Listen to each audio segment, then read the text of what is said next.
Ropes Organization Walcott Foundation Indian Trust Special Coaching to 8th, 9th and 10th classes Digital Virtual Learning Bangaru Palimani Rugangavar from Pedapunjani by Reddy Pulli Mandal. Chairman Dhanse Karan. Director Drive Sri Lata. Hi, hello everyone. Welcome to Ropes Organization. This is Sai Rupa. I am teaching English subject. Before the classes, we are explaining the sound of music. First part is well in Glenny, right? Already we have completed that part. Let's see in the lesson itself. We have the part 2, the Shahnai of Bismillah Khan. The Shahnai of Bismillah Khan. So before you read, so ikkada meeku oka before you read అనేసి కొన్ని images అనేది ఇచ్చారండి. చూడండి, do you know this people what instruments do they play. ఇక్కడ చూడండి, అతను ఇక్కడ different type of the members ని ఇచ్చారు కదా. వీళ్ళు మీకు ఎవరైనా తెలుసా? వాళ్ళు ప్లే చేస్తున్న ఇన్స్ట్రుమెంట్స్ అనేది మీకు ఏమైనా తెలుసా అని ఇక్కడ వాళ్ళు అడగడం అనేది జరిగిందండి. సో ఇక్కడ చూడండి, ఫస్ట్ ఆఫ్ ఆల్ మీకు వీళ్ళు తెలిసినట్లయితే నా కమెంట్ బాక్స్ లో కమెంట్ చేయండి. అలాగే వీళ్ళు ప్లే చేస్తున్న ఇన్స్ట్రుమెంట్స్ ఏంటో కూడా నా కమెంట్ బాక్స్ లో కమెంట్ చేయండి. So think of the Shahnai, and the first thing you will probably imagine is a wedding or a similar occasion or function. The next would probably be Ustad Bismillah Khan, the Shahnai maestro, playing this instrument. So చూడండి, Shahnai మీకు Shahnai అనేది ఏంటో కూడా తెలియదు కదండి. Almost గా మీకు ఇప్పుడు చెప్తే మీకు అర్థమైపోతుంది Shahnai అంటే ఏంటంటే, మన పెళ్లిళ్లకు మంగళవాద్యాలకు యూజ్ చేసే ఒక సన్నాయి. మనం ఆల్మోస్ట్ గా దాన్ని షహనాయి అయితే ఎవరు పిల్లరు, కానీ దాని యొక్క మెయిన్ గా మనం పిలవాల్సింది దాని పేరు ఏంటంటే షహనాయి. బట్ మనం ఏమని పిలుస్తున్నాము? సన్నాయి అనేసి పిలుస్తున్నాం. అది it's very difficult. But shehnai అనేది సన్నాయిగా ఎలా మారిపోయింది అనేది ఇది వెరీ డిఫికల్ట్ గా అనిపిస్తుంది కదండి. But the actual name of the sannayi is shehnai. But actual we should want to spell it has a shehnai only.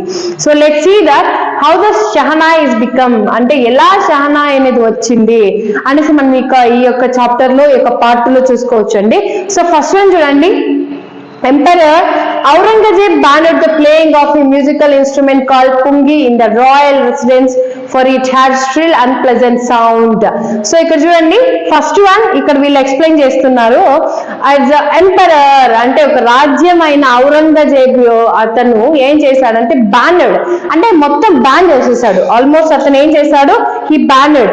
Which one he banned? He's playing a musical, అంటే musical ఒక ఇన్స్ట్రుమెంట్ ని ఏం చేశారు? బ్యాన్ చేసేసారు. ఎందుకంటే this is called as a pungi. తన musical instrument ఏంటి? ఇక్కడ పుంగి.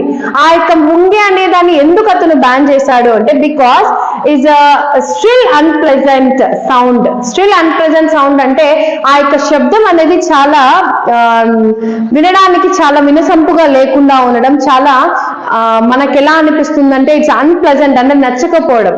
ఆ యొక్క శబ్దం వింటేనే కొంచెం చిరాకు కానీ అలాంటి సిచ్యువేషన్స్ అనేది వస్తూ ఉంటాయి కదండి.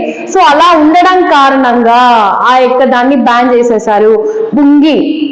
పుంగి అనే ఒక ఇన్స్ట్రుమెంట్ ని ఔరంగజేబు యొక్క కాలంలో, వాళ్ళ రాజ్యంలో ఆ యొక్క ఇన్స్ట్రుమెంట్ ని ఏం చేసేసారు? బ్యాన్ చేసేసారు. So pungi become the generic name receded as noise maker. సో ఇక్కడ చూడండి, అక్కడ వాళ్ళు ఏం చేశారంటే the name given to a class or group of a whole. మొత్తం పుంగి అంటే ఏంటి? ఆ యొక్క ఇన్స్ట్రుమెంట్ మొత్తం ఎక్కడెక్కడ ఉన్నాయి అవన్నీ కూడా బ్యాన్ అయిపోవాలనేసి అనుకున్నారు. బట్ ఇక్కడ చూడండి, when instrument which have reeds like a flute and as clarinet. అది ఎలా ఉంటుందంటే it's like it is also one type of the instrument. So how it will be look like, మనం ఇప్పుడు నెక్స్ట్ చూద్దామండి పుంగి అంటే ఏంటనేసి. Few had thought it would be one day be revived అంటే again want to come, అంటే మళ్ళీ రావడం, అంటే ఎలాగైనా కూడా మళ్ళీ దాన్ని వెనక్కి తీసుకురావాలి అనేసి వాళ్ళు ఇక్కడ చెప్పడం అనేది జరుగుతుంది. A barber of a family of a professional musicians. ఇక్కడ చూడండి, a barber of a family of a professional musicians who had access to the royal palace decided to improve the tonal quality of the pungi. ఇక్కడ చూడండి, the person ఎవరైతే ఈ యొక్క Aurangzeb Kingdom లోకి కొంతమందికి మాత్రమే ప్రవేశం ఉంటుంది. అసెస్ అంటే లోపలికి వెళ్ళడానికి అనుమతి. సో వాళ్ళలో barber, who is a person? Barber. ఆ యొక్క బార్బర్ ఫ్యామిలీ మొత్తం కూడా musicians. All members are what? Musicians only. So they have access to royal palace. వాళ్ళు రాయల్ ప్యాలెస్ కి వెళ్ళి అక్కడ సింగ్ చేయడానికి కానీ ప్లే చేయడానికి కానీ వాళ్ళకి ఒక రైట్స్ అనేది ఉన్నాయి. So decided to improve the tonal quality of a pungi. Tonal quality of of pungi అంటే ఏంటి, ఇక్కడ దాన్ని ఎలాగైనా ఇంప్రూవ్ చేయాలి, దాని యొక్క శబ్దాన్ని మార్చాలి అనేసి అతను ఫ్యామిలీలో అనుకోవడం అనేది జరిగింది. He choose a pipe with a natural hollow stem with longer and broader than the pungi. ఇక్కడ చూడండి, ఇక్కడ మనం చూసుకున్నట్లయితే నేను మీకు ఇప్పుడు దిస్ ఈస్ కాల్డ్ పుంగి. ఎలా ఉంది? It is called a pungi. But ఇది మనకు తెలుసు already, this is a shehnai కదా. ఇలా ఉన్న దాన్ని బ్రాడ్ గా హోలో, ఇక్కడ చూడండి స్టెమ్ బ్రాడ్ చేయడం, ఇక్కడికే స్టాప్ అయిపోయింది కదా, దీన్ని ఇలా బ్రాడ్ గా చేసి దానికి ఇక స్టెమ్ వైజ్ గా ఎడల్పుగా చేయడం అనేది స్టార్ట్ చేశారు ఎవరు? That barber. సో అలా చేసిన తర్వాత సో ఈ broader then he pungi and made a 7 holes on the body of the pipe. So ఇక్కడ మనం కౌంట్ చేసుకున్నట్లయితే చూడండి 1 2 3 4 5 6 7 ఎన్ని హోల్స్ పెట్టారు ఈ షహనాయికి? 7 holes అనేది మెయింటైన్ చేశారు. సో ఈ 7 holes పెట్టిన తర్వాత so did you observe, so playing when he played closing and opening some of these holes soft and melodious sounds were produced. Pipe అంటే ఇప్పుడు షహనాయిని తీసుకున్నప్పుడు ఒకటి ఓపెన్ చేయడం ఒకటి క్లోజ్ చేయడం, అంటే ఆ యొక్క 7 holes ఉన్నాయి కదా, ఆ 7 holes లో ఒకటి ఇలా ఒకటి అలా, ఒకటి ఆన్ చేయడం, ఒకటి ఆల్మోస్ట్ గా మన ఫింగర్స్ అనేది క్లోజ్ ఓపెనింగ్ ఇలా చేస్తుంటే we're getting different melodious sound is produced. అంటే ఒక చాలా అద్భుతమైన సౌండ్ అనేది మనకి బయటికి రావడం అనేది అనిపించింది. He played the instrument before royalty and everyone was impressed. ఇక్కడ చూడండి, ఇతను ఏం చేశాడంటే ఆ యొక్క ఇన్స్ట్రుమెంట్ ని తీసుకొని వెళ్ళి, ఆ యొక్క పుంగి నుంచి షహనాయిగా మారిన ఇన్స్ట్రుమెంట్ ని తీసుకొని వెళ్ళి ఆ యొక్క రాయల్ ప్యాలెస్ లో అతను ఏం చేశాడు? ప్లే చేశాడు. ప్లే చేసిన వెంటనే ఏమైంది? గెటింగ్ ఎవ్రీవన్ ఇంప్రెస్డ్, అంటే ప్రతి ఒక్కరు చాలా అద్భుతంగా ఉంది అని అనుకున్నారు. The instrument so different from the pungi had to be given a new name. ఇక్కడ చూడండి, పుంగికి ఒక డిఫరెంట్ నేమ్ అనేది పెట్టాలి, ఏదైనా మంచి పేరు పెట్టాలనుకున్నారు.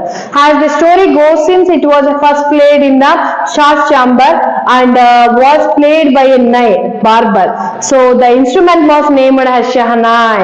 చూడండి, ఫస్ట్ ఆఫ్ ఆల్ దీనికి కొత్తగా పేరు పెట్టాలనుకుని ఏమన్నారంటే, ఈ యొక్క స్టోరీ పరంగా తీసుకున్నట్లయితే షాస్ చాంబర్ అంటే ఫస్ట్ ఔరంగజేబు ఉన్న కాలంలో షాస్ వాళ్ళ యొక్క కాలంలో అతను అక్కడ ప్లే చేయడం జరిగింది కదా, సో షాస్ చాంబర్ ఫస్ట్ కదా షా. అలాగే ఆ ప్లేడ్ బై ఎ నై అంటే ఒక బార్బర్ పేరు, అతని పేరు ఏంటి? నై. The instrument was named by shehnai. ఏమంటే షహనాయ్. ఎందుకు షహనాయ్ అనే పేరు వచ్చిందని మీకు అర్థమైంది కదా. ఇక్కడ షహనాయ్ అనే పేరు ఎందుకు వచ్చింది? ఔరంగజేబు యొక్క ప్యాలెస్ లో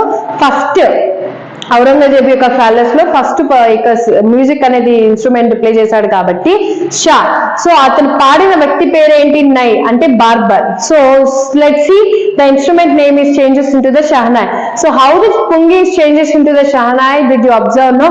సో ఇది మనకు ఒక స్టోరీగా మనకి ఇక్కడ ఇవ్వడం అనేది జరిగిందండి. పుంగి అనేది ఎలా షహనాయిగా మారింది అనేసి. ఇక్కడికి ఇంకా మనకి బిస్మిల్లా ఖాన్ అనే వ్యక్తి ఇక్కడ ఎక్కడ వచ్చాడని తెలియదండి.